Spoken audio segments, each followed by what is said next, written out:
بسم اللہ الرحمن الرحیم۔ شروع اللہ کے نام سے جو بڑا مہربان نہایت رحم کرنے والا ہے۔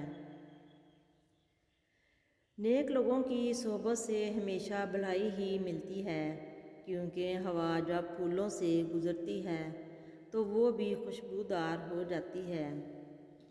اپنی زندگی کے بدترین دور سے گزرتے وقت ایک اچھی بات یہ ہوتی ہے کہ آپ ان لوگوں کے چہرے پہچان لیتے ہیں جن کا دعویٰ ہوتا ہے کہ وہ آپ کی پرواہ کرتے ہیں۔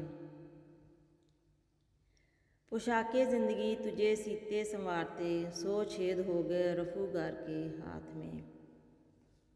زندگی کو اتنا سیریس لینے کی ضرورت نہیں ہے، یہاں سے زندہ بچ کر کوئی نہیں گیا۔ رشتے اور موسم ایک جیسے ہوتے ہیں، کبھی حد سے زیادہ اچھے اور کبھی برداشت سے باہر۔ فرق بس اتنا ہے کہ موسم جسم کو تکلیف دیتا ہے اور رشتے روح کو۔ ایک بات پر ایمان رکھیں، جو انسان ہمارے حق میں بہتر نہ ہو، اللہ اس انسان کو ہم سے دور کر دیتا ہے۔ ایک بات زندگی بھر یاد رکھنا، کبھی کسی کو دھوکہ نہ دینا۔ دھوکے میں بڑی جان ہوتی ہے، یہ کبھی نہیں مرتا، یہ گھوم پھر کر ایک دن واپس آپ کے پاس آ ہی جاتا ہے، کیونکہ اسے اپنے ٹھکانے سے بڑی محبت ہوتی ہے۔ لوگوں کو اس بات سے غرض نہیں ہوتی کہ آپ خوش ہوتے ہیں یا نہیں، انہیں فرق اس بات سے پڑتا ہے کہ آپ انہیں خوش رکھتے ہیں یا نہیں۔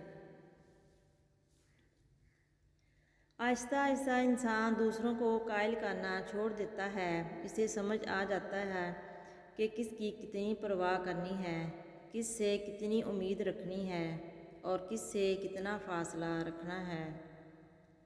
سورۃ مریم ہمیں سکھاتی ہے، معجزے ہو سکتے ہیں، وہ اپنے بندوں کو تنہا نہیں چھوڑتا۔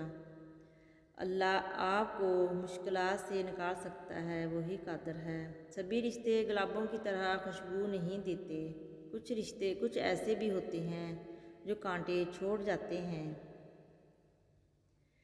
جو خوشیاں لوگوں کو ملی وہ آپ کو نہیں ملی، لیکن جو غم آپ کو ملے وہ بھی تو آپ کو نہیں ملے۔